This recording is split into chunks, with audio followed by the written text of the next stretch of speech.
ইয়া রব্বি গফিরলি, ইয়া রব্বি গফিরলি, আয় আল্লাহ আমাকে ক্ষমা করে দাও।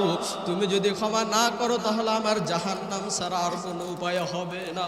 এবার আল্লাহর বান্দা যখন রব্বি গফিরলি বারবার ক্ষমা চায়, বারবার ক্ষমা চায়, মার সামনে সন্তান যদি বারবার কান্না করে, বলেন দেখি মায়ের দিলে দয়া হয় কি হয় না?